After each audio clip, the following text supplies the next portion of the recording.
અમરેલીના પૂર્વ સાંસદ નારણ કાછડિયા પોતે ભૂલી ગયા લાગે છે કે તેઓ હવે સાંસદ નહીં પરંતુ પૂર્વ સાંસદ છે અને આ જ વાત હવે નારણ કાછડિયાને અમરેલીની જનતાએ યાદ કરાવી કે નારણભાઈ હવે તમે સાંસદ નથી પૂર્વ સાંસદ થઈ ગયા છો।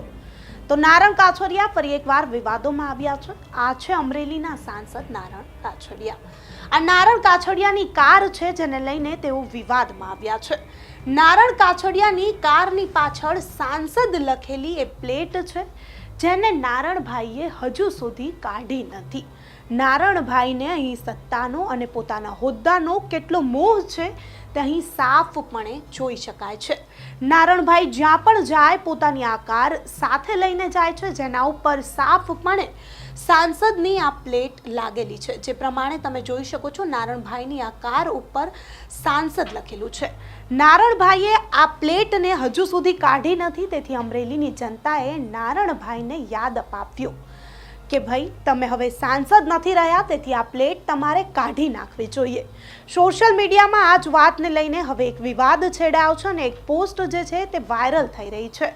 એ પોસ્ટ શું છે તેના પર એક નજર કરીએ। નારણ કાછડિયાને લઈને આ પોસ્ટ જે છે તે વાયરલ થઈ રહી છે જેમાં સાફપણે લખવામાં આવ્યું છે, બેશરમ માજી સાંસદ નારણ કાછડિયા હજુ પોતાની ગાડી ઉપર સાંસદ લખી ફરે છે। મોટર વ્હીકલ એક્ટ ભંગ અને ખોટી ઓળખ ઊભી કરવી એ દંડનીય અપરાધ છે।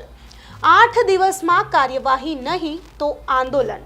અહીં સાફપણે નારણ કાછડિયા ઉપર જો કોઈ પણ કાયદેસરની કાર્યવાહી નહીં કરવામાં આવે તો આંદોલનની ચીમકી આપવામાં આવે છે। નારણભાઈ પોતાની ગાડી ઉપર જે સાંસદની પ્લેટ લગાવીને ફરી રહ્યા છે તેથી હવે અમરેલીની જનતાને વાંધો ઊભો થયો છે અને અમરેલીની જનતા અહીં સવાલ ઉઠાવી રહી છે। તંત્ર ઉપર સવાલ ઉઠાવ્યો છે કે કાર્યવાહી કરો નહીં તો આંદોલન આપવામાં આવશે તેવી ચીમકી અમરેલીની જનતાએ આપી છે। નારણભાઈને પોતાના હોદ્દાનો એટલો મોહ છે કે હજુ પણ તેઓ સાંસદની પ્લેટ હટાવવા નથી માંગતા। તો નારણભાઈ પોતે શિસ્તબદ્ધ કહેવાતી ભારતીય જનતા પાર્ટીમાં સાંસદ રહી ચૂક્યા, આટલા મોટા અને કદાવર નેતા કહેવાય છે। બડબોલા નેતા એવા નારણભાઈ કેમ ભૂલી જાય છે પોતાની પાર્ટી એ શિસ્તબદ્ધ પાર્ટી છે, શિસ્તમાં રહેવું જોઈએ। માન્યું કે તમે સાંસદ નથી, પોતાની એક શિસ્તબદ્ધ પાર્ટીમાંથી તો આવો છો, તમારી વ્યક્તિગત જવાબદારી બને છે કે જે હોદ્દો હવે તમારો નથી તો એ પ્લેટ તમારે જાતે ઉતારીને મૂકી દેવી જોઈએ। આમાં અમરેલીની જનતાને તમને યાદ કરાવવાની જરૂર ઊભી ના થવી જોઈએ। ત્યારે આ જ વિષયને લઈને નારણ કાછડિયા વિશે વધુમાં શું કહેવામાં આવ્યું છે તે પણ સાંભળી લઈએ। સામાન્ય માણસ જ્યારે મોટર વ્હીકલ એક્ટનો ભંગ કરે ત્યારે ટ્રાફિક વિભાગ, પોલીસ વિભાગ એ મોટો દંડ કરતા હોય છે। ત્યારે મારી 1 વર્ષથી જે સાંસદની ચૂંટણી ગયા પછી નારણભાઈ કાછડિયાની બંને ગાડીઓની અંદર નેમ પ્લેટ લગાવવામાં આવી છે, સાંસદ લખેલું છે અને આ બાબતે વખતો વખત છેલ્લા 6-8 મહિનાથી હું રજૂઆતો કરું છું કે આમની ગાડી ડિટેન કરો, આમની સામે કાયદેસર પગલાં ભરો।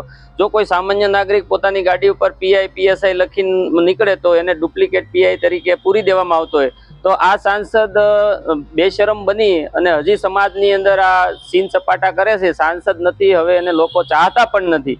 તો મારી આજરોજ કલેક્ટરશ્રીને લેખિત રજૂઆત હતી કે ભાઈ 7 દિવસમાં તમે આમની ગાડી ઉપરથી નેમ પ્લેટ હટાવો અને આની સામે કાયદેસર પગલાં ભરો, દંડની કાર્યવાહી કરો, અન્યથા હું જો પગલાં ભરવામાં નહીં આવે તો આપની કચેરી સામે ગાંધી સિંધિયા માર્ગે ઉપવાસ આંદોલન કરી અને આનો સખ્ત વિરોધ કરીશ। તો આ હતા નાથાલાલ સુખડિયા જે અવારનવાર નારણ કાછડિયા વિશે વિરોધમાં બોલે છે અને તેમની પોલ અવારનવાર છતી કરે છે। તમારું શું માનવું છે તેમની આ વાતને લઈને? તમે સહમત છો કે નહીં અમને કમેન્ટ કરી ચોક્કસથી જણાવજો તથા અમારી ચેનલ નિર્ભય ન્યૂઝને લાઇક, શેર અને સબસ્ક્રાઇબ કરવાનું ભૂલશો નહીં। આભાર।